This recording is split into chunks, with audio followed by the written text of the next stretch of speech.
Every successful business evolves. And to keep up, you need a bank relationship that evolves too. When you collaborate with KeyBank, you don't get one-size-fits-all solutions. Our expansive team of experts across industry verticals wouldn't be here if you did. Always ready with bespoke solutions for your biggest challenges and opportunities. We know all businesses are different, and that's why we approach business differently. Reimagine business as usual. KeyBank opens doors. Learn more at key.com/B2B. This one goes out to all my ladies, all my multitasking mamas who need energy to show up at work and at home, all my empty nest explorers who need a little gut health support for the journey ahead. AG1 is the daily health drink designed to support whole body health with over 75 essential nutrients and pre- and probiotics, so you can make the most of every day and every decade. Learn more at drinkag1.com.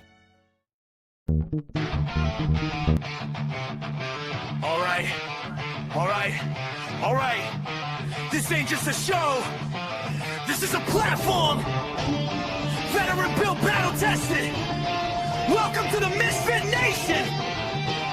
Yeah!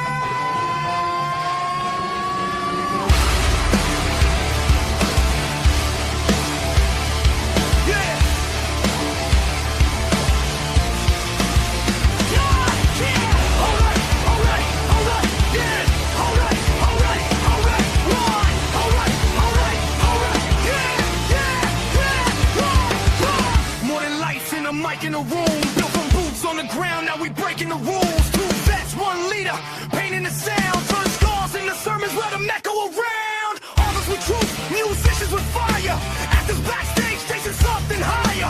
Entrepreneurs bleeding just to get ahead. If you fought for your dream, yeah, you are what you said. If they told you no, if you still came back, if you fell to your knees but you stayed on track, this is your voice, this is your flame. Say it loud, remember the name. No salvation, just elevation. We rise again. From the fight to the end. We are the MisFitNation. No damn labels, no damn cages. If you're still breathing, you belong. Turn it up.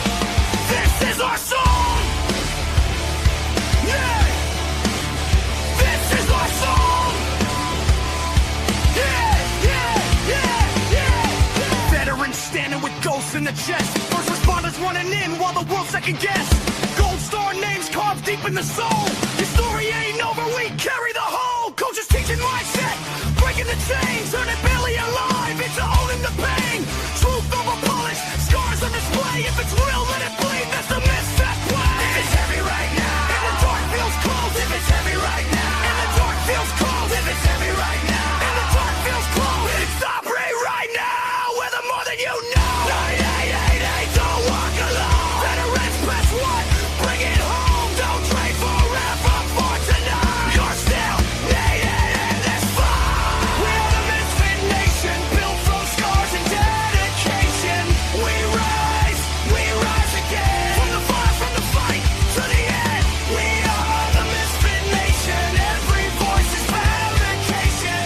From the silence to the scream, we're strong. Welcome home, you belong. You belong. You belong. Oh wait, you. Oh wait, you belong. Good evening, MisFitNation. Surprise, it is me, Jake, tonight instead of Rich. But hey, you got me.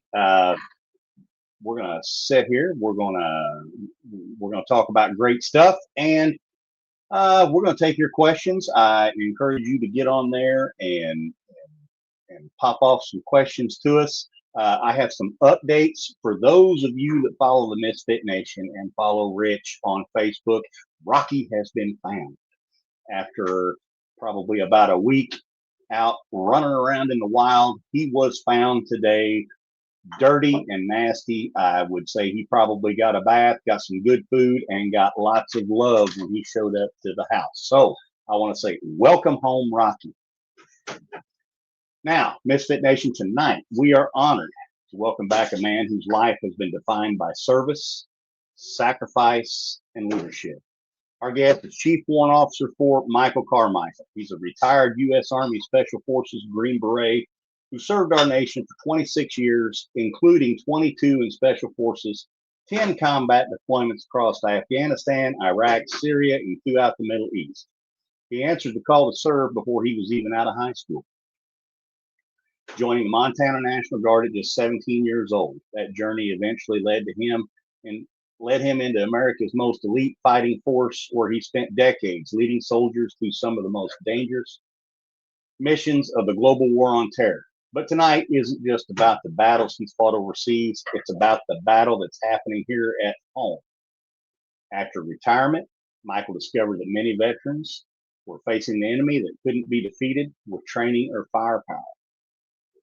Loneliness, isolation, and suicide. That's why he founded Check Event. That's a nonprofit dedicated to one simple but powerful mission: making sure no veteran fights alone. Tonight, we'll talk about leadership under pressure, the hidden cost of war, transitioning from combat to civilian life, and why one phone call or one conversation can literally save a life. Whether you're a veteran, first responder, military family member, or somebody looking to become a better leader and a better human being, this conversation is one you won't want to miss. So please help me welcome Chief Warrant Officer for retired Michael Carmichael. Jake, that was very sweet. Hey, thank you so much. I only deserve a third of that. I say if you stay in the same place for a long time, you might get to do something neato. So I did a couple of things neato, but thank you so much for that. Hey, you are very welcome, and welcome to the show, Michael. Now, hey, I gave about a nickel's worth of your bio right there. If you want to take some time right now and fill the other 95 cents in for the Misfit Nation, the floor is yours. You know, I mean, you covered it. Born and raised in Montana, from an agricultural family, rodeoed through high school. And I say those things because I think it gives me a different kind of grounding, you know, literally a grounding more towards the dirt, more towards the earth. So not from a military family at all. In fact, I had one uncle who served, and he was a tank mechanic.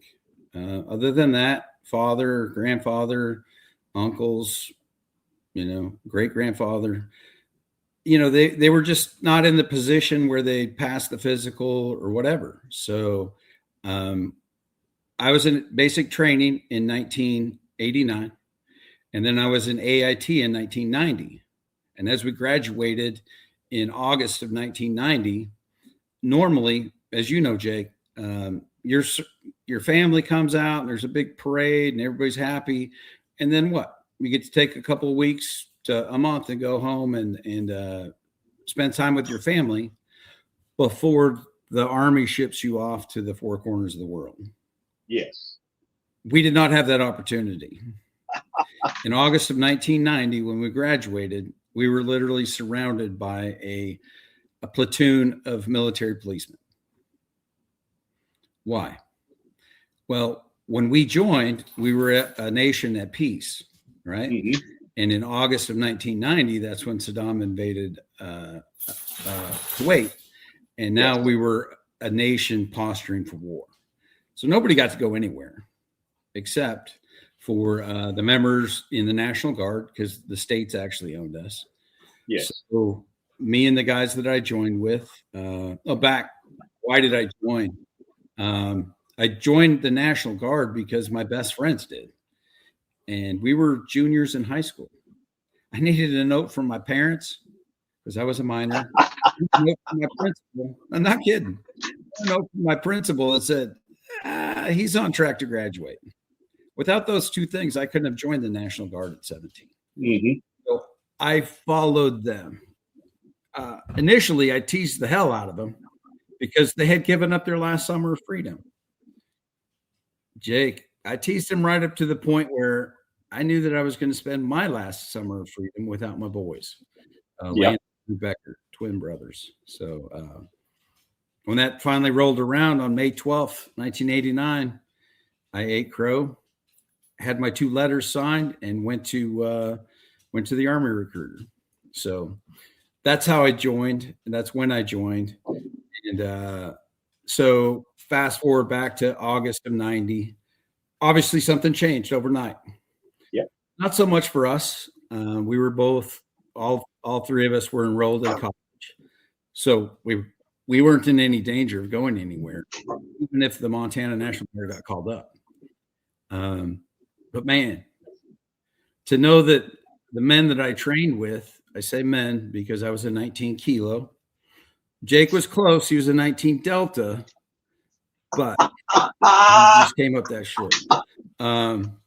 So I was qualified M1 Abram tank crew member. Already MOS qualified. So the day that the ground war started, I watched it very closely. I did 2 things. I dropped out of college and volunteered for the regular Army. That's one. And then I had to tell my family about what I had done. And man, nobody was happy. Nobody was proud. They were proud of the decision to join. But now, and you mentioned it pre-interview, what is the cost of war? It's the families, you know what I mean? So that got me started. I was regular Army over in Germany. From there, followed on to Saudi Arabia, and I was in Desert Storm. So got started in the military. Didn't, after we got back, after Desert Storm, the Army didn't have any money at all. You couldn't even start a tank. So sweeping the motor pool gets old after the second time you do it in the same week. So first reenlistment, I knew that I had more to give. And I ended up going Special Forces, and that started a 22-year career. And that actually culminated with 3 years in the CIA. It looked like I was still in the Army, but really I wasn't. I was a blue card case officer for the agency. Okay. And then I retired. I got out. Nice. And retired to what I like to refer as God's country. Only because you live here. Exactly. Because you live here. And our stories are pretty much similar. I had a few uncles. My dad served, and when I told my dad that I was going to join the Army, he was pretty livid about it. He was an infantryman. And he was in the Army. He stood guard while they built the Berlin Wall. So that tells you kind of when he was in. And he was, he said, just don't be an infantryman. Don't be an infantryman. Don't be an infantryman. And then when I told him that I was a cavalryman, he about flipped his lid. But then you followed his wish. But just freaking barely. But and then after I realized that the Cav was not where it was at, and I went to EOD school and then got to do all kind of cool stuff and then retire. And so it was, it was a good life. It was hard. It was probably harder on loved ones, like you mentioned before, but it's been very rewarding, and I'd do it again in a heartbeat, as I'm sure you would. Mm-hmm. Did your kids sign up, and did your kids join? I had one son that joined, and he totally shattered his wrist and forearm in Ranger school. And basically bad enough, they said, hey, get out of the Army, and if you can heal and be functional within 5 years, you can come back in. And he still doesn't have, he he can use his hand and his arm, but it's not as he's not near 100% with it. So he went off to other things. Were you from the same school as your dad? Did you want him to join, or did you recommend against it? Yeah, I was proud of him. I didn't think he would, because him and my mom, or him and his mom, they were kind of out of the picture early in my life. He was raised by her. I saw him a lot, but I didn't have that much influence on him. But I must have had some. He wanted to be a ranger. I don't know why he picked that, but that's what he wanted to do.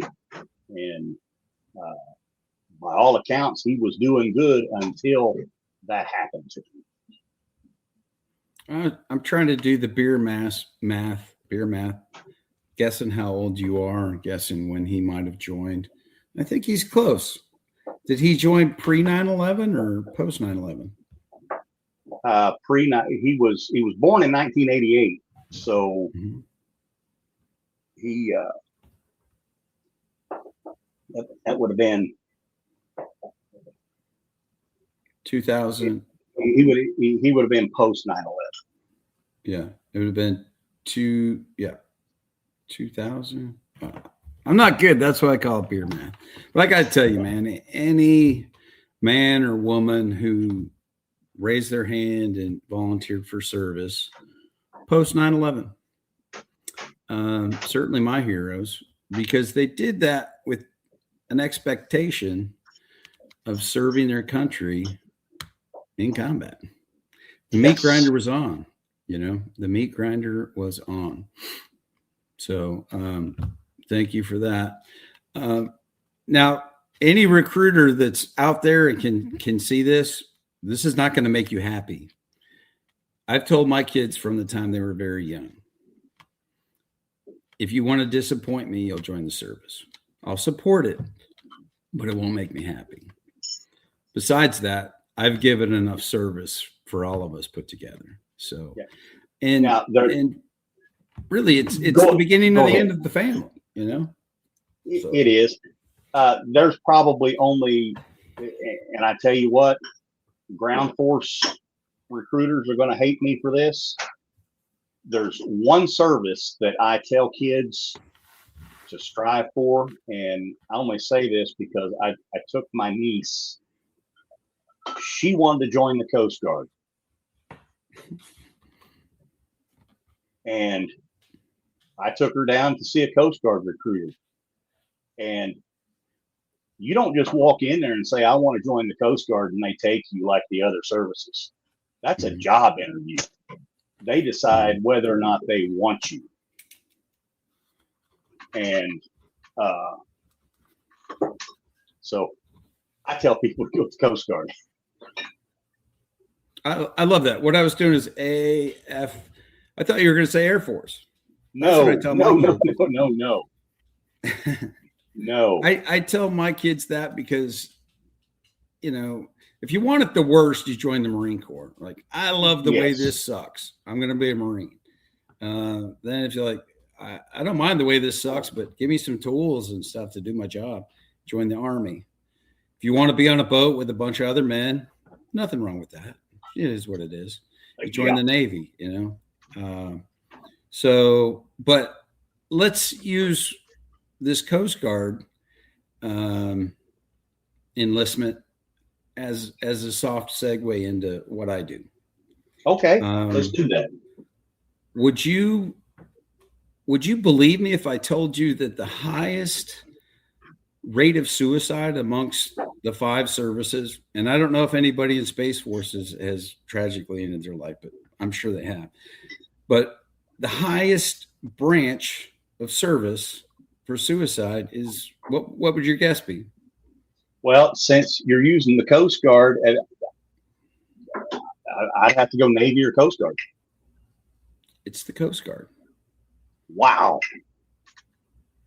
It's the Coast. Now they don't account for as many as the Army. The Army is the biggest service, but their risk of suicide or their suicide rates are amongst the highest if you look back through the years.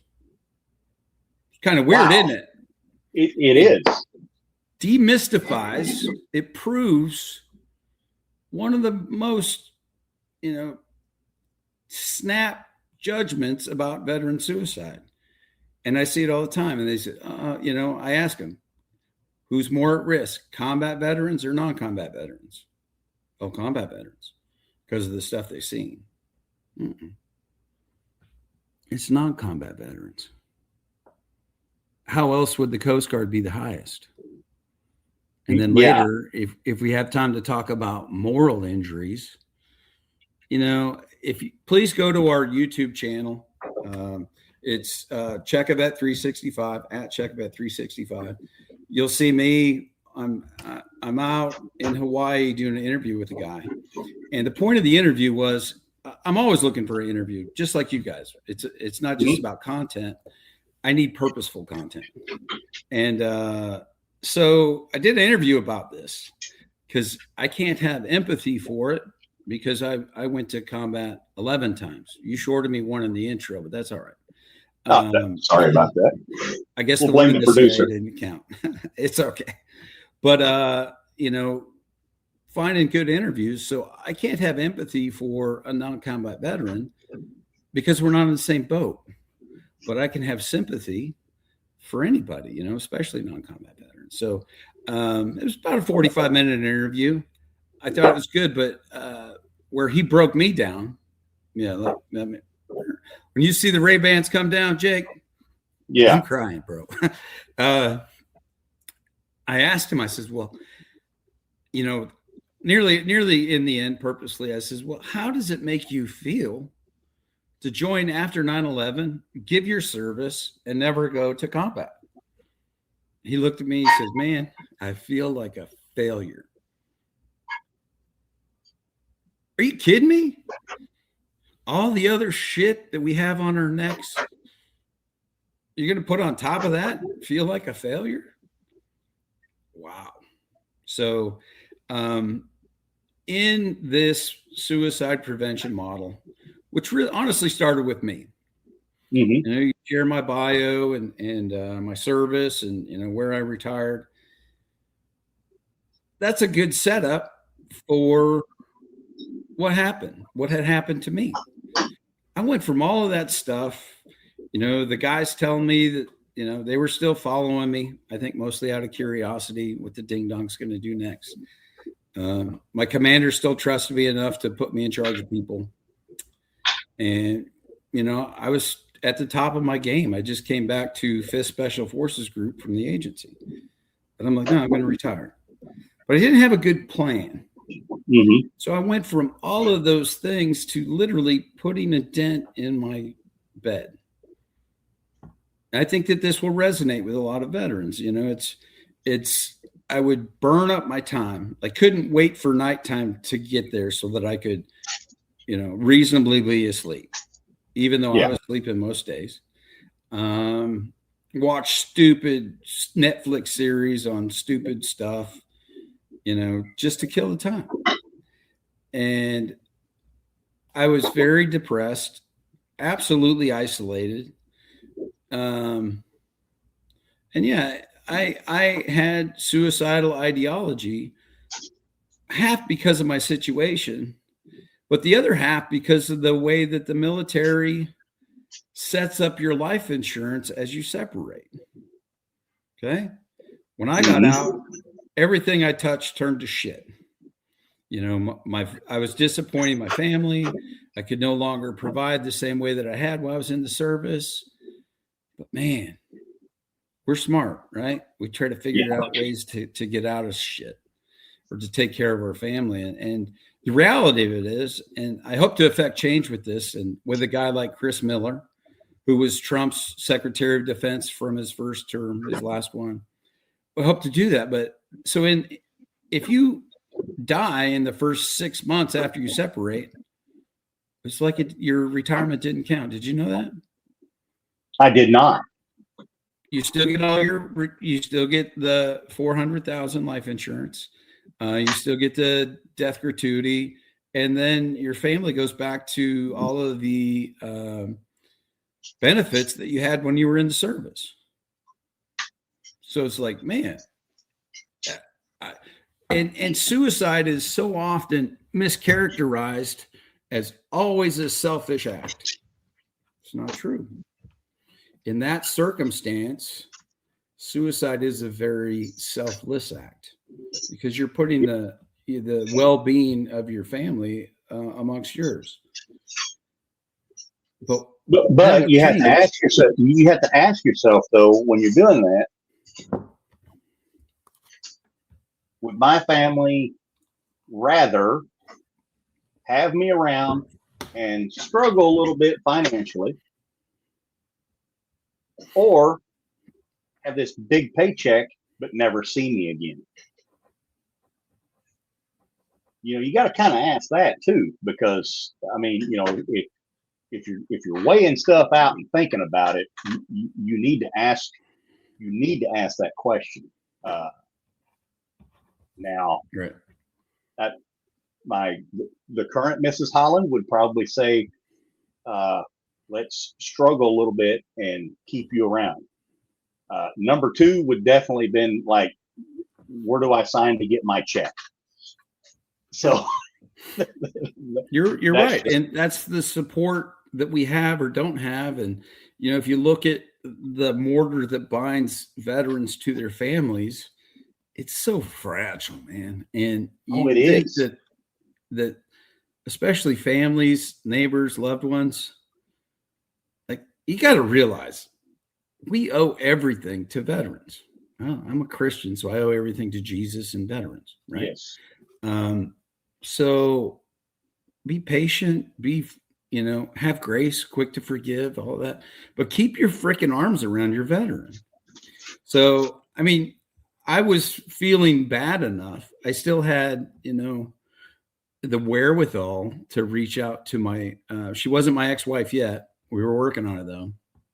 And just tell her, hey, I don't feel right. I don't know why, but I'm having thoughts of hurting myself. So I went through that, and, thankfully, she would have got that check, but thankfully, she was quick to communicate that no, it was me that was most important, and that all this stuff is a temporary problem or temporary problems. Do not apply a permanent solution to a temporary problem. Yeah, that's so one then, of our. Yeah. So I'm literally living on Kentucky Lake in my houseboat at that time. How the hell do you feel sorry for yourself in those circumstances? Circumstances don't matter, man. It's what you have around you or what you don't have around you. So how this idea, like, oh my God, this will work. It was my neighbors who, we were all in a group. We always, got together and stuff. They noticed that I was no longer present. I was no longer part of that group. So they started checking on this vet. And we were good enough friends. They could just walk right into my boat. They didn't knock. But every time they caught me on my heels, man, like, when's the last time they gave me tough love? When's the last time you cleaned this place up? Have you had a shower? Is this the shit you're eating? What are you doing? Yeah. And them checking on me kind of brought me back to that part of my service where I didn't like being a soup sandwich. I needed to be squared away. So I started to make a difference in myself and the things that I was doing. And you notice that you kind of got a tribe that cares about you. I love that you say that, the tribe. I'm going to make a note of that. We'll circle back. But okay. Absolutely. Absolutely. You do have a tribe. So they gave me tough love, but then, man, they also gave me love. They're like, hey, we're going to be over there in 15 minutes. Sunglasses, shorts, flip-flops.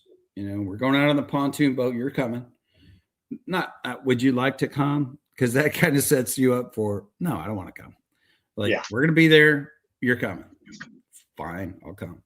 So they got me back out in the sunshine and it really turned me around. And more than that, they let me know that somebody cared about me, cared enough about me to do that.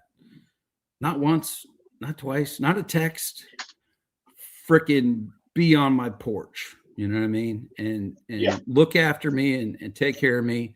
But really, the point of Check a Vet is not just our motto is have you checked on your veteran today, in the hopes that we can get Americans to bring veterans into their circle so that those Americans see what that veteran's normal is. That's being on a tribe, like looking somebody every day, a few times a week, whatever, and know what they're going through, and as I've learned so much, I'm self-study about suicide, and somehow, some people think of me as a leading expert on nationally veteran suicide prevention. In fact, don't worry, I said no. That's the setup. In fact, the day after President Trump got reelected, I was asked to be the secretary of the Department of Veterans Affairs. Whoa. That's how much a couple of people think that I have the ability to lead and to make a difference in veteran suicide. Anyways, I said no, resist, but so I've become that just through self-study and understanding, and just that isolation and that being alone, it really affects you in so many different ways. And I think for me and a lot of my brothers and sisters, as I talk to them, you kind of lose the gumption to get anything done. Yes, you do. I need to call, about a bill, or I need to call or help with this or help with the bank. Hey, man, pay attention here. If you're meaningfully involved in your veteran's life, meaningfully and routinely, you'll know what they're struggling with. You'll know what they're struggling with enough to advocate for them. Help them make that call. Yeah. Make that call for them, right? That's a big game changer.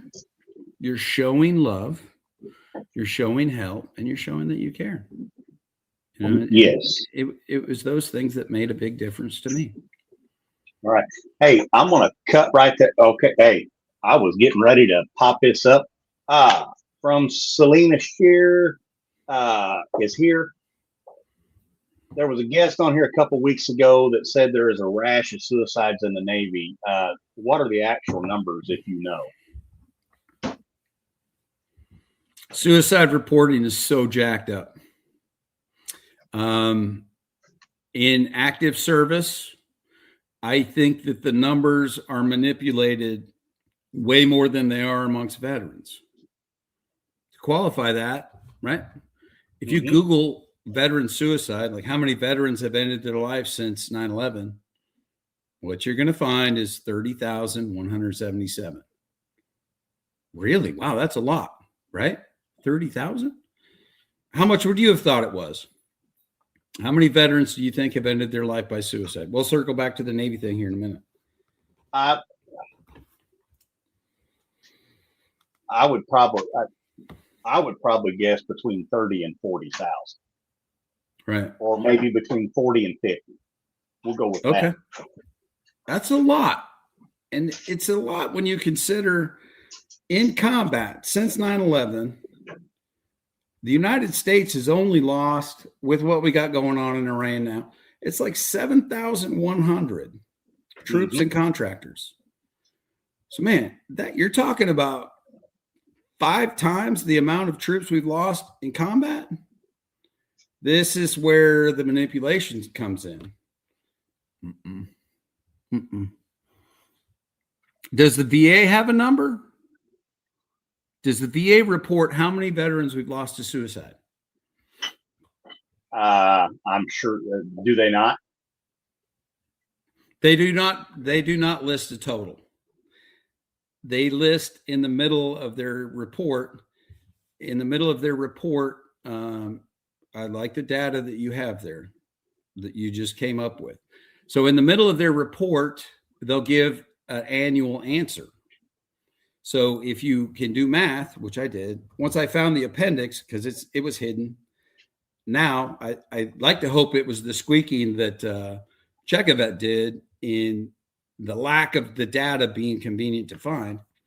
So if you find Appendix 8 from the reporting and can do math, you'll know that the VA's number as of 2 years ago, because it takes them 2 years to get caught up, 1 year, it's 144,435.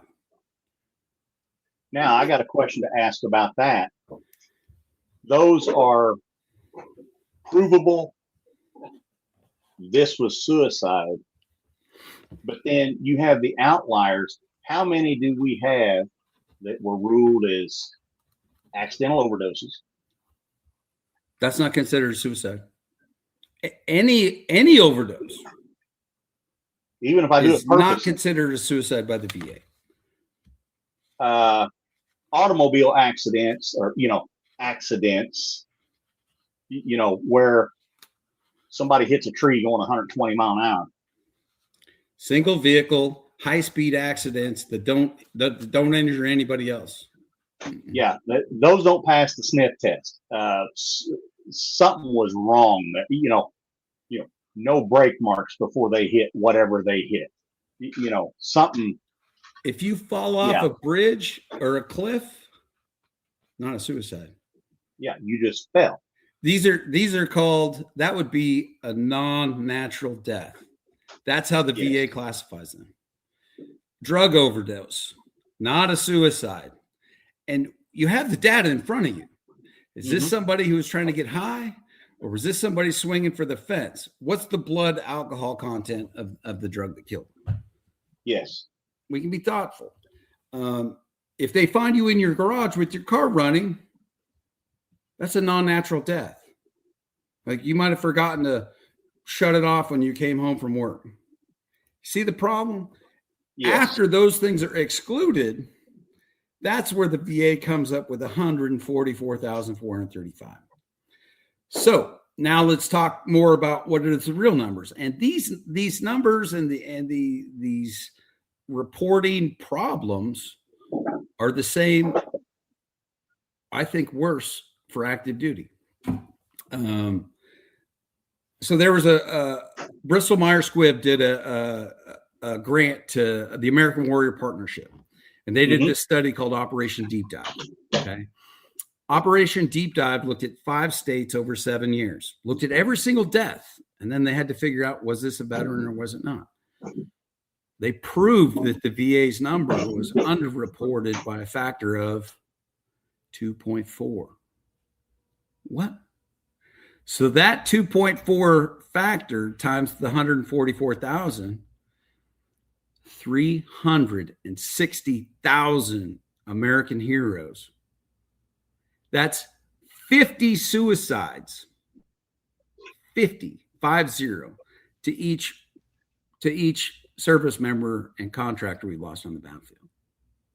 Wow. Yeah. But you know what? That's the number that's on the side of my truck. I'll be standing in front of my truck interviewing somebody like, hey, man, how bad do you think the problem is? I don't know. You want to know? So in order to, I eventually did, actually Chris Miller did the hit on it. He did the video. It's what is your veteran suicide IQ? So I would just ask my friends, how much do you think? How many do you think? And you hear a mixed bag, mostly around the number that you gave, 20 or 30,000. And I love my psychiatrist from the VA, but that guy, he actually did the worst of anybody that I had ever talked to. His guess was 6,000. Wow. A mental health professional working for the VA. Those HR training modules could do a hell of a lot better in informing their employees of the problem. So, yeah. Now, do you think it's because the military, DOD does not want this labeled as an epidemic? Which I still think, even with the low number that they're giving, I still think it's an epidemic. But it is an epidemic. And do you I think that's why they try to firsthand keep that experience lower? Oh, the number's way higher. It's, it's probably higher than veteran suicide. And in some states, as you look at them, like Montana, their rate of suicide is nearly 10 times that of civilians. 10 times. So, there's a lot of shenanigans that go along with that. Now, circling back to the job that I was offered, I was asked first, if you could do a job for the next 4 years, what would you do? And I was talking to Chris Miller. He's the one that pitched. I said, man, the job I would want's not even a job. He's like, what do you mean? I said, make me the veteran suicide czar of America. Let me take all of the shit that the VA's messing up and report it. Let's let the CDC and SAMHSA report veteran suicides. They're already doing it for everybody, and their numbers are so different from the VA's. Hey, it's like, did the FAA believe Boeing when their planes started falling out of the sky? Our planes are fine. You can't report something and be your own watchdog and do good, right? Well, actually, you'll do great, but it's BS. I said, Chris, make me the veteran suicide czar of America. Give me all the resources that I think I might want, because they're going to be a lot more than what I need to make a difference. Let me reach into the VA and pull all the bullshit that they're, playing games with, and let me be responsible. Let me report these numbers responsibly, and when you look at it, the VA will tell you on average in a year, there's about 6,250. If you go back years times 2.4, that equates to 15,000 veterans each year. What's the national rate of suicide? I got to know these two, otherwise I can't compare shit. It's 40 plus thousand. Veterans make up 1% to 2% of the population of America, and they're responsible for a third of suicides nationwide. Let's do something different, guys. You know what I mean? We have to, because what we're doing is simply not working. Where you and Rich found us, and most recently to set this interview up, you saw us at NASCAR, in a NASCAR race. That's one of our 4 programs, and that's really where the rubber meets the road. Going to a NASCAR event for us is not fun. Going to a NASCAR race for us is us being out front, providing free education, like what we talked about before the interview. Yeah. If you go, like all of your listeners, like, stop putting this shit off. Go to checkavet.org now, scroll a third of the way down the landing page, and download your free tool. Jake did, and I think he was pretty impressed by what was there. Hey, it's got all the questions. It's got what to look for, how, and it tells you how to ask that hard question. And I'm just going to put a pitch in there right now. People, if you care about somebody and think that they want to do harm for themselves, just come right out and ask. Say, don't give them an out. Say, hey. How do you ask them, Jake? You're about the only person that I've ever asked who got it right. And chances are they will tell you, they will be truthful with you, and they will tell you yes, and probably feel relieved that somebody cared enough to notice that they were having problems. But let's tell your listeners, because you got it right, man. How do you ask that question?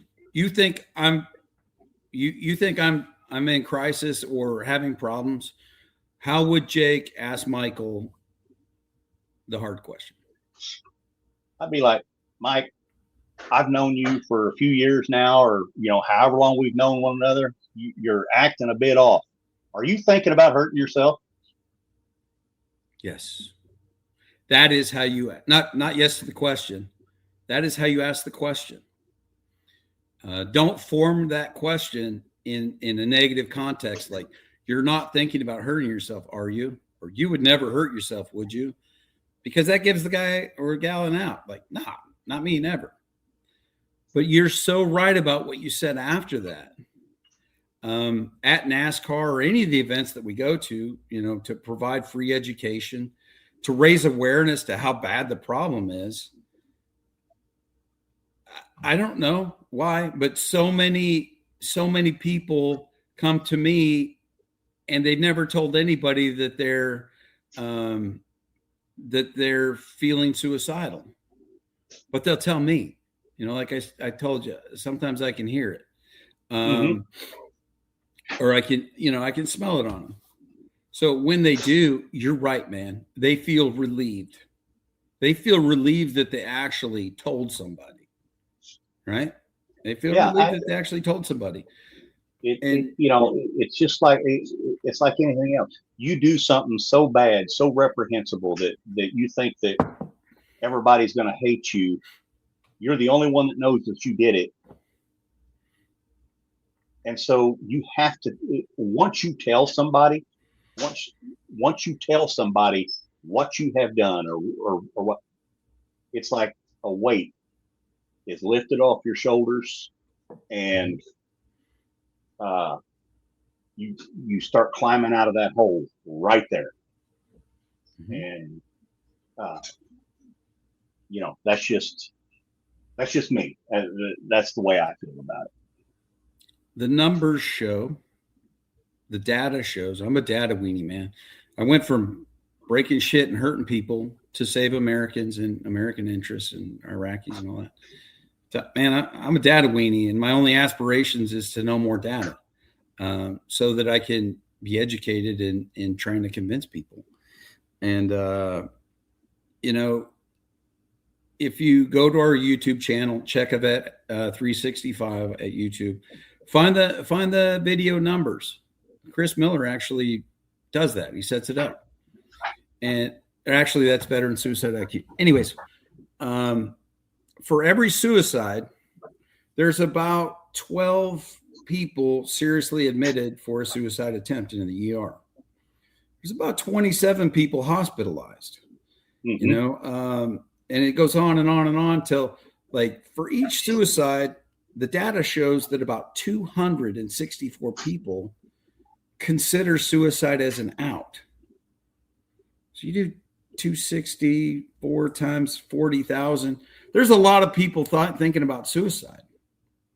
But, what you have to do, and our tools do it when you downloaded it, you have to assess somebody's suicidality. Mm-hmm. What's that mean? Is this somebody who had a bad day and they're like, screw it, I'm going to do it? That's an impulsive suicide, and that could happen. Or is this somebody who thinks about it and then puts together a plan? I'm going to do it like this. And then they resource the plan, and then they find themselves, like a friend of mine, he found himself in a field with a can of gasoline and a lighter and a cell phone. Are they ready to do it? So understanding suicide and thinking that you're not alone is a huge relief off of you. It really is. You mind if I tell a little story here? No, go ahead. Very good friend of mine. We were stationed at White Sands together. I got there in 1990. Then we both ended up going to Germany, and we were close. We were in two separate units in Germany. He was in K-Town, and I was in Wildflicken. And I'd run down to K-Town every now and then and see him. And then he gives me a call. He says, "Hey," he says, "I'm kind of traveling around Germany, seeing some folks." He said, you got room in your barracks to put me up for a few days?" I'm like, "Yeah, sure. Come on." So he comes up, stays with me for about a week. We do some demo ops and, whatever we're doing. And then I got him back to the train station. He went back to K-Town. And about a week later, I got on a plane and come back to Huntsville to go to BNOC. And while I was in BNOC, he laid all his stuff out on his bunk, cleaned and inventoried all his TA-50, signed out his shotgun from the arms room, and went out to the range in the woods there around K-Town and took his own life. Mm-hmm. And thinking back on it, of course, they say hindsight's always 20/20. He was traveling around telling everybody goodbye. Mm-hmm. And there was a big write-up in the Army Times about him.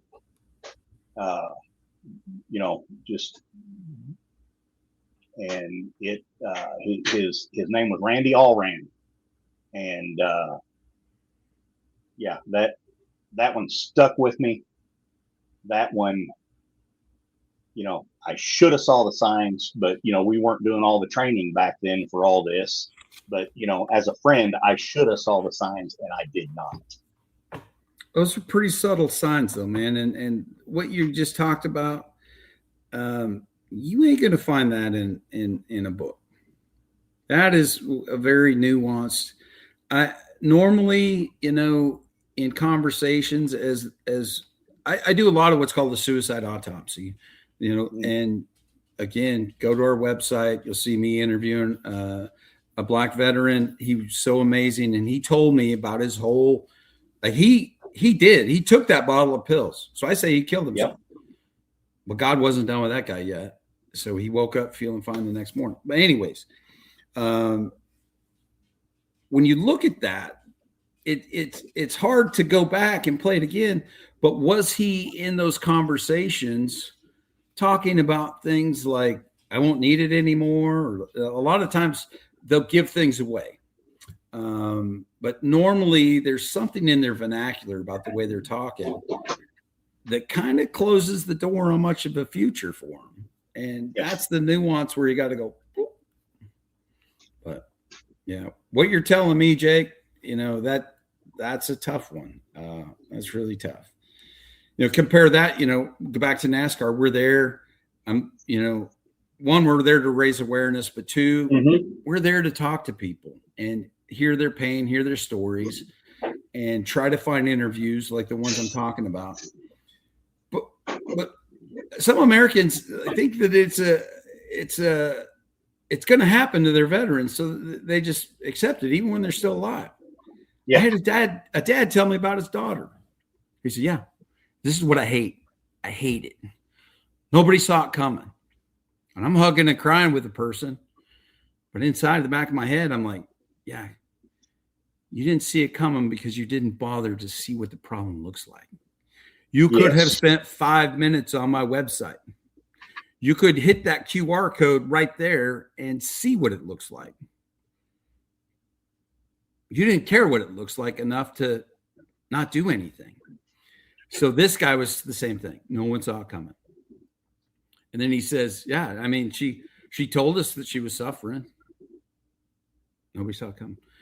She actually told us she was going to kill herself. Nobody saw it coming. She told us when she was going to do it and how she was going to do it. But nobody saw it coming. And then she did it." I'm thinking, are you kidding me right now? It's like it's a predestined thing, and it's not. We have to do something about it and finding that thing. But really, when you feel somebody's off because you're including them in your tribe, right? Mm-hmm. About that. You're in your tribe. It's so important. But nationally, suicide is preventable. Each suicide is an individual thing, and through education, through doctrine, all of it is if you're involved, then you can prevent a suicide. So inject yourself into the problem. But do we just have a few minutes left, or can we go long? You know what? If we go long, we go long. Okay. Hey, this is something very, very important. And, right. Now we got, whatever Jeff wants to know, what's one thing civilians can do this week to better support the veterans in their own communities? So if you're talking about a community engagement, we got that. I have a program for you. For an individual to engage veterans. So you could be a part of like the VFW's auxiliary, right? I'm shaking my head no, because what is the VFW suicide prevention plan? Anyone? Anyone? Nothing. Nothing. My VFW says that they're going to spend $20,000 and buy simulators to play video games, because that's going to bring veterans in crisis in there. And I'm like, are you kidding me? Like, that's a suicide prevention because it causes camaraderie. I said, one, you probably don't want to be playing violent games with somebody who's on edge. But two, what's the connect? There's no personal connection, right? So it's about that connectivity. If you want to do something for the veterans in your community, like a touch point, go to your local VA. You don't have to be a veteran to do this, and tell them you want to volunteer. Okay. That's a great way, right? And there's a big one. Do not fall for these nonprofits who are doing housing, who, promote. If they say anything and at the end of it, they say to prevent veteran suicide, not true.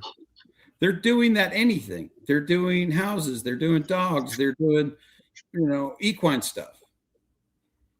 A suicide prevention model has to be grounded in suicide prevention. I study that at the World Health Organization level. That's how I can kind of unravel the BS about it's just guns, Nationally, the national priority, politics aside, the national priority to prevent veteran suicide is get veterans separated from their guns, gun safe, something like that. Hey, man, it's not guns. And by studying at the World Health Organization, I know that worldwide, weapons is the fourth leading cause, not the leading cause. In America, it is the leading cause. But anyways, you have to study suicide prevention across the world and then across the U.S., state, and even local health departments. Why? Because frickin' Princeton, Kentucky is a little bit different from San Francisco and New York City and Chicago.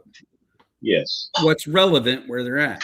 So if you're going to help any organization with the end state of preventing suicide, you have to be grounded in this stuff. And I'm going to back that up 1,000,000%. You look at the data. What's the data say? The data, I believe, is about 15,000 veterans each year end their life by suicide. Okay. There are 16 million veterans left. Okay. So you would have to do your thing, whatever your thing is, about 4,000 times to actually come across a veteran who's actually in crisis, who's actually going to hurt themselves. Right? Yes. No. I have that many people walk in front of our booth at NASCAR every 20 minutes, every 15 minutes, sometimes every 5 minutes. You're at the Coca-Cola 600, and they get drawn in, and they get hope. They have somebody listen to them, and they have free tools like the one that you downloaded. Okay. But to answer your question, man, go to the VA. Tell them you want to volunteer. Give them, some time during your week. I think you might even be able to do it on weekends. I don't know if you use Marion or Nashville. I use Nashville, and I love it. As I come in, there's people welcoming me. There's people saying, "Where are you going?" And they're not pimping me for information. They say, "Where are you going?" I'm like, I got this appointment. And they're like, "Can we show you the way? Maybe have a little conversation." Do that. Yeah. And I got to give a big shout out to the VA in Oklahoma City. I went out there with my brother-in-law. He had an appointment. He had appointments stacked up. He was going to be there for 2 or 3 hours. And I'm like, I'm not going to sit in the waiting room of this hospital for 2 or 3 hours and wait on him. And I told him, I said, hey, I'm going to go check some stuff out. And I went down to their little volunteer room and talked to the lady in charge. I'm like, hey, are there any veterans who are hospitalized here that have been here a long time and nobody ever comes to visit? And she's like, well, why do you want to know that? And I'm like, well, I'm here waiting on somebody to do their appointments, and I ain't got nothing better to do than go sit in a room with somebody and talk to them. And she goes, well, that's a good idea.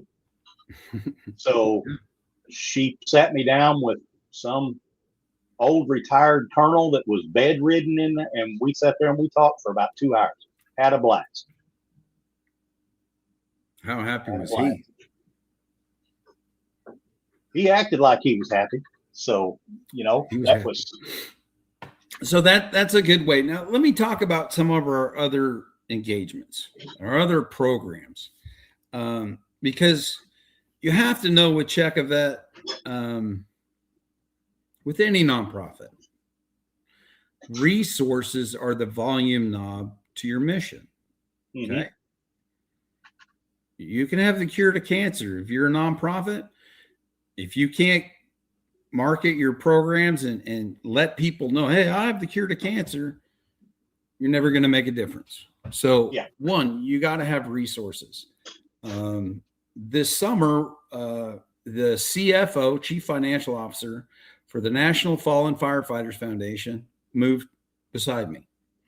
And for the weeks that it took, that I kept saying, I got to stop in there and give him a pie or a cake and welcome him to the neighborhood. But I was too busy. Everybody's too busy. Stop. Never be too busy to be helpful. But so we were loading up to go somewhere, and this guy I didn't know was walking his dog. And he stood there, and he's standing on the road looking in like, I don't know what these people are like. I said, hey, man, come on in. Everybody's welcome. This is a safe place. The guns are anyway. Yeah. So his name is Charles, CFO for like 15 years, in the space for 35 years.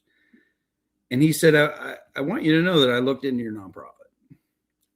This should matter because people should look at their philanthropy, their generosity, their donations the same way they look at their personal investments. Charles says, I looked into your nonprofit. Normally, to me, that means somebody bounced off my landing page after about 10 seconds, right? Oh, this is neat. Mm-hmm. He looked at my nonprofit the way I look at other nonprofits. What's my mission? What's my approach? Prevent veteran suicide. How am I going to do that? What are my resources?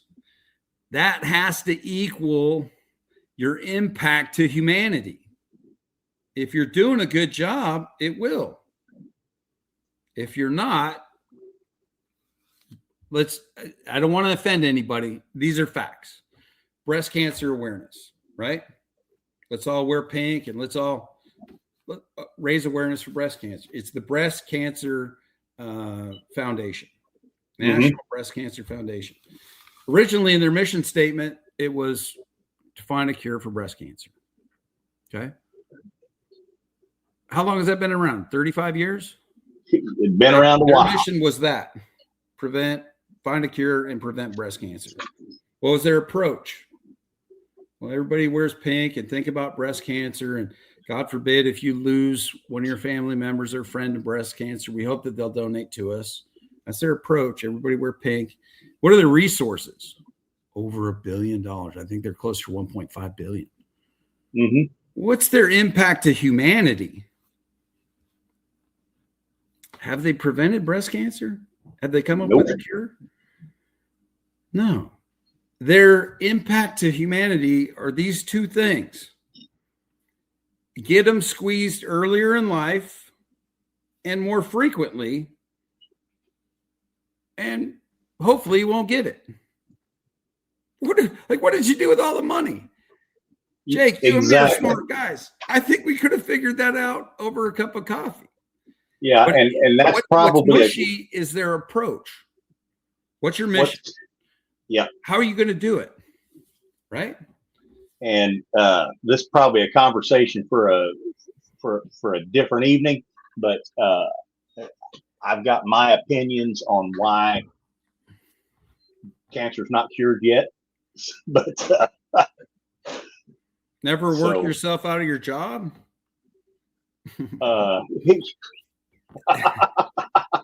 Sorry. Yeah, you hit it, buddy.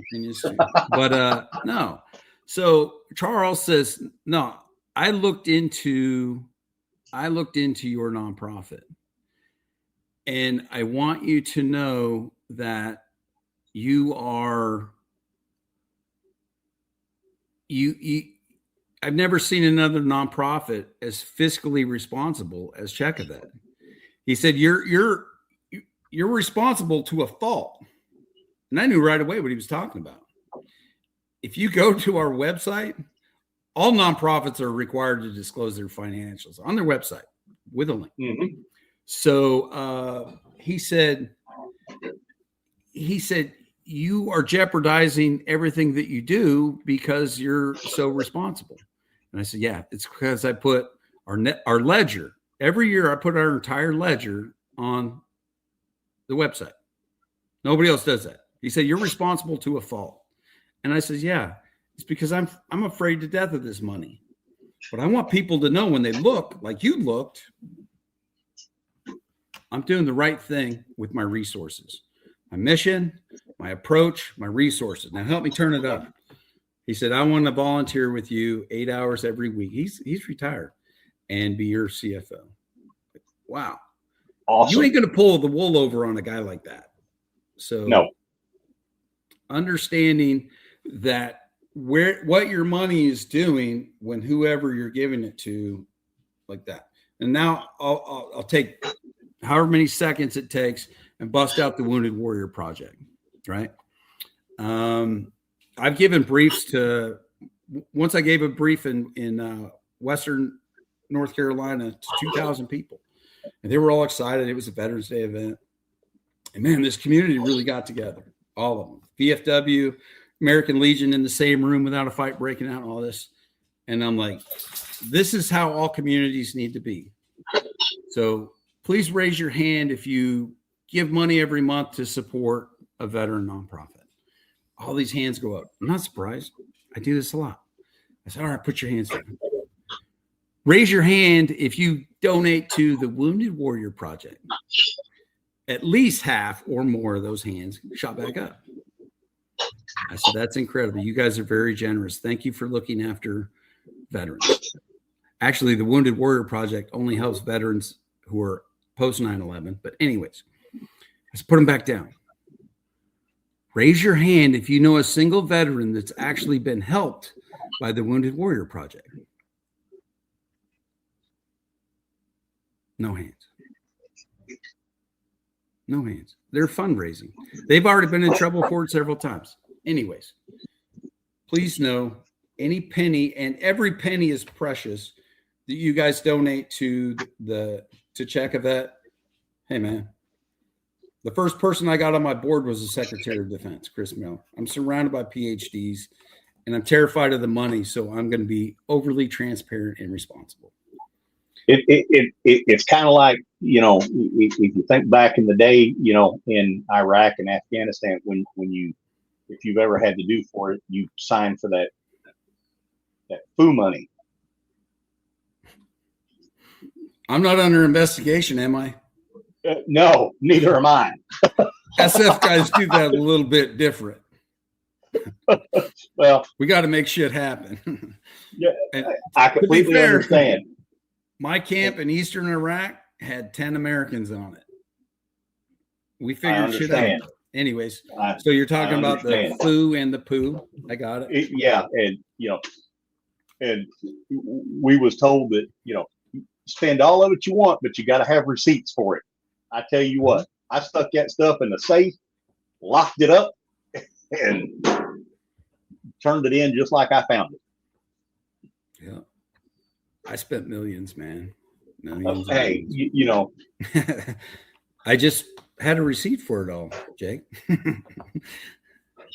I understand. And they were all very legitimate, I assure you. I understand. Most of them were needed. I'm going to ask the producer real quick. Hey, if you've got Checovet's website up, Rich, won't you pop that up on the screen? We're going to go through some of that for some folks. Let me talk about our other programs while we're talking about mission, approach, resources, impact to humanity. Okay. So we've not only done the raise awareness and, produced, I think we're up to like 600 and some posts across our social media, videos like the one you just saw, like you can prevent a veteran suicide all the way at the top. You just got to decide that it starts with you and be that little red guy. That's where it starts. So not only are we doing that, but hey, nationwide, and we're looking for veterans who care enough about their brothers and sisters. And sometimes it's a veteran who has personal struggles. Reach out, go to our volunteer page. You can show them where that is from the header. And you can start your own meeting for veterans. It's in the model of AA, but there's no 12 steps, and it's not a shame thing. It's about camaraderie. Jake, it's about getting together and doing the good stuff that we did when we were off duty or whatever. Like, when's the last time you sat down with, played spades with somebody? Oh, Lord. We find physical activities and stuff to do. Engage in the community. You also show the community the value of the veterans that they have in.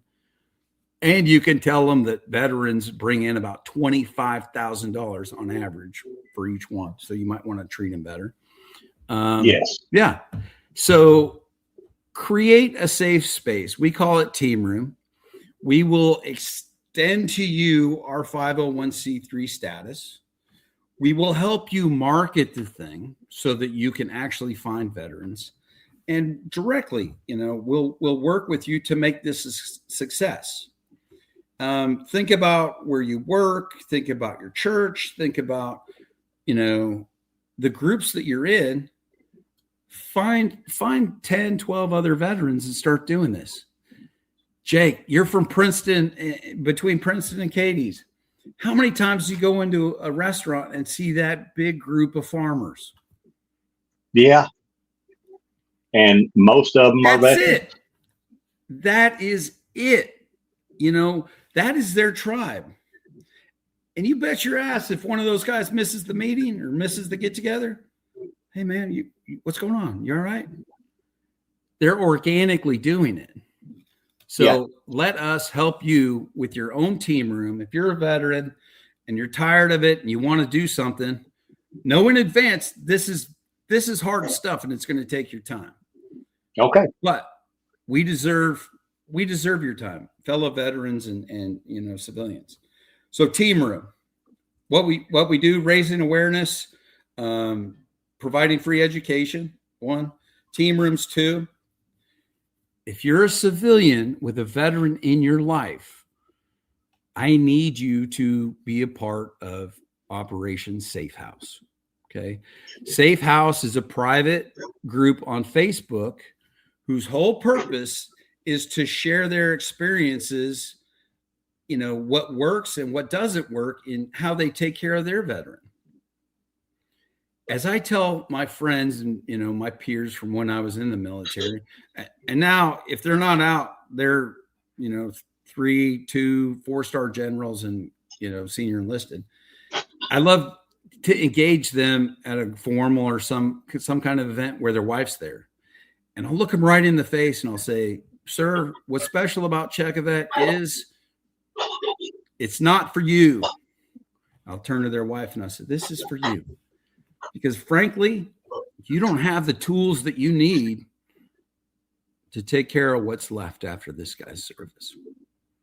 So Safe House is about people coming together, sharing their stories, what we're working towards right now. We're working towards it. We need your help. We need resources to hire people to do this. But picture this, a forum, just like the Ford Forum. You go to Checovet's forum for Safe House. What is your veteran's problem? This is how we're going to break it down. transition stress, post-traumatic stress disorder. It's not a disorder, but that's what people call it. Traumatic brain injury. These last two really matter because I think that they account for more suicides than anything else. Military sexual trauma. Okay. Yes. Men are now at a higher risk. It doesn't happen quantifiably more. They're at a higher risk of military sexual trauma, politics aside. Thanks, Clinton. Thanks, Obama. You know what I mean? Because they won't report their perpetrator. So the perpetrator keeps on perpetrating. So we would be amiss if we didn't add military sexual trauma, because that's a unique kind of weight on somebody's neck. And then the last one is moral injuries. Okay. So if you're a veteran or a civilian who have think about that Vietnam husband or wife. Holy crap. That is an institution of knowledge. What works? Like, what are their problems? Okay. We'll talk about PTSD. Be a commentator here. Like, define the problem. And then these are all of the comments. Think about the stuff that they can add, but not only that, they're there so you can DM them. Think about the value of that across all of those subjects, and people who want to come forward and help to build this database. Think about that for that young husband or wife who's getting out and their veteran is not acting right. They know that they have PTSD. They know they have TBI. They know their stories. They know what's wrong with them. Hey, let's make this so you can go to the forum, look it up, and get some ideas of shit that works, because I want that for sure, but also things that didn't work. Yeah. And that might just be for their veteran, but still, where else can you find this information, Jake? It's you have to know somebody that went through it or really deep dive, but you've got it right there. This needs to be on those forums. This needs to be a real thing. Go to checkavet.org, contribute to help us. These are the things we're spending our money on. So the first three things: raise awareness, team room, bring veterans together in the style of AA, safe house. That is in the style of Al-Anon, like educate the base of support for an addict to keep them from reusing. Let's educate the base of support for struggling veterans so we know how to take care of them. Each of those three things require somebody to sacrifice their time, to sacrifice their tears, and to sacrifice their help to help a veteran. In this day and age, man, I can't get people to put their phone down long enough to pay attention to what I'm saying. Yeah. So what we've done, the idea that God's given me, and he's given me all these ideas. I'm dumb. That's why I became a warrant officer. I can copy shit, and change the names to protect the innocent and repost it. Anyways, no, all of this is grounded in the Father. Okay. And he gave me a way to take it out of the hands of people, who might want to give some time or whatever. Let's make it mandatory. How are you going to do that? We're creating an HR training module. What? Normally, every HR training module that I know of, sexual harassment in the workplace, equal opportunity, fill in the blanks, those are all about litigation, mitigation. Please don't sue our company because we told you not to do it. Right? This Operation Safety Net, this is not about that.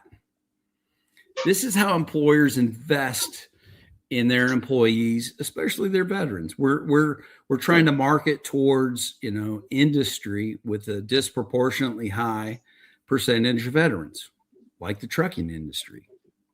Yes. Would you be surprised if I told you that 1 in 4 veterans, 25% of all veterans, are in the transportation industry? It would not surprise me in the least.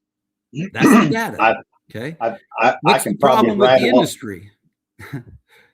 They're isolating themselves through their occupation. There's some Yes. special stuff that we need for that. So let's build an HR training module that will have 6 modules, right? Think about this. Hmm. People don't have to want to do this. They have to do it. It's mandatory. I don't know, companies like Landstar, Amazon, TA, Pirelli, Kenworth. These are the, these are the companies that are so excited about it. I hope that they, make an earnest investment in it. So one, I want the first training module for Operation Safety Net to be generic suicide prevention for everybody. Okay. Hmm. Because like I said earlier, there's more than 40,000 suicides nationwide. Let's all become a little more educated, a little more aware, and a lot more sensitive, and realize that suicide prevention can start with the handshake in the morning. And you say, hey, how are you doing? Yes. And be interested in the reply, not, hey, oh. So let's educate everybody on basic suicide prevention for everybody, because that's the base of our knowledge, right? Yes. And then we're going to wrap the camouflage around it like we do, like Checovet does with everything, and really consider the veteran issues.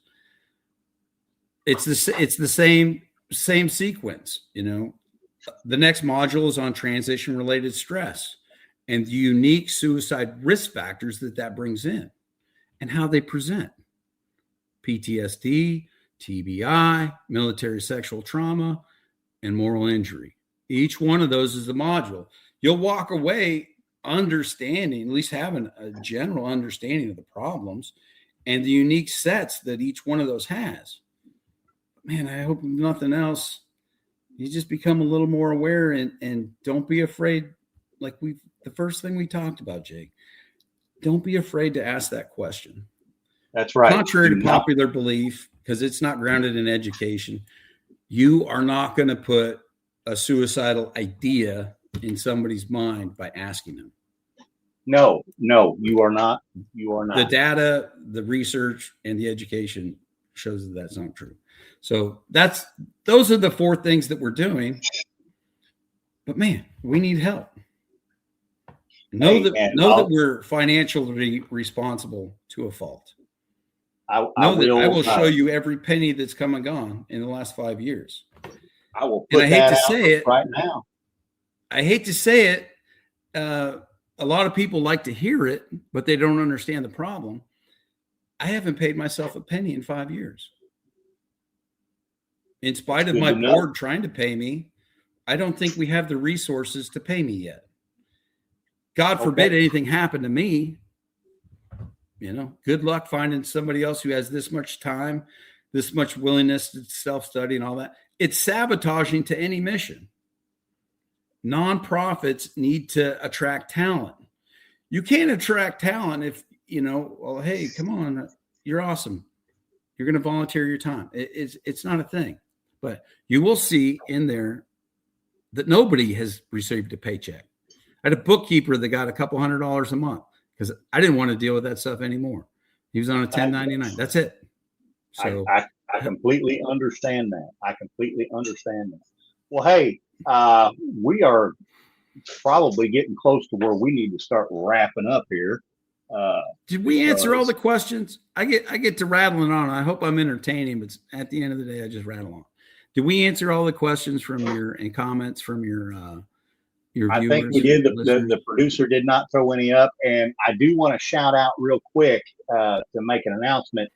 I did make an announcement at the first part of the show that Rocky has been found, but I want to give a shout out to everybody. We had people out throwing up game cameras. We had people in Sango actively out looking for this dog, and just all the people that helped, all the people that called in with Rocky sightings, just thanking everybody, and thanks that Rocky has been found. Amen. Now, I got a question for you. If every veteran in America were watching us right now, and you had just 60 seconds to speak directly to just them, especially the ones who feel forgotten or that are quietly struggling, what would you want them to hear? Reach out. You know, we can reach out to family members and friends, but they'll never connect like reaching out to another veteran. Let them know what you're going through. They're going to let you know you're not alone. They're going to have struggles themselves. Get back on that tribe, whatever it looks like. Is it something like Team Room? Is it something like the farmers getting together? Because when you're alone, that's when you're susceptible. When you isolate yourself, that's when you start listening to the bullshit that's in your head. You're loved. You're appreciated. You know, get out in front of people so that you can realize and understand that. And never, ever, ever apply a permanent solution to a temporary problem. No matter how much sense it might make to you at the time. We talked about this a little bit before. A lot of people say suicide is always a selfish act. No, you can rationalize it, money, whatever, and you can make it a selfless act. So no matter what, you're going to be missed. You're loved. Get back on your tribe. Surround yourself with other veterans that in an organization that's about camaraderie. Not what I experienced in the VFW and American Legion business meeting. Listen to the same three people talking about how they want to spend $5. That's not camaraderie. Meaningful and routine connections. And hey, last thing, go to checkavet.org. Read through our stuff. Look at that tool. It's going to make sense. And know you're not alone, man. You're not alone. For each suicide, 264 people are thinking about it. So yes, don't be afraid. Don't think that you're alone, because you're not. We're here for you. All right. Well, Michael, thank you very much. Real quick, Misfit Nation, if you are out there and you're struggling tonight, just know that there are people out there to help you. If you don't have anybody to call, get on that phone, dial 988. If you're a veteran, take option 1. Somebody will work to help get you the help you need. If you don't want to do that, hit us up at the Misfit Nation, Jake at the MisFitNation.com, Steven at the MisFitNation.com, or info at the MisFitNation.com. Drop us a line, leave your number, we'll call you back because we love each and every one of you, and tomorrow will not be as beautiful a day if you're not in. Michael, I want to thank you very much for this conversation. It's something that's very near and dear to my heart and us here at the Misfit Nation. And we're proud to have you on here. And since we live so close, I'm looking forward to shaking your hand here in the near future. Sounds good. We'll get together. I think we're only 20 or 25 miles away, as luck would have it. So, yes, sir. And I thank you guys. Rich hit me up for this interview at an event. I think it was in Nashville. Everybody needs to take a personal inventory on what they're doing or what they're not doing for their veterans. You know, have me on as often as you like. Nothing else. I'm a ding dong and I can be entertaining, but all of your listeners need to take a personal inventory of what they have done over the last year and what they should do, and reach out, give some love to your veterans, man. They need it. All right. Well, with that, we are going to scoot on out of here. And Misfit Nation, don't forget to check us out on Reeves Across America. And until next time, I will see you on Tuesday.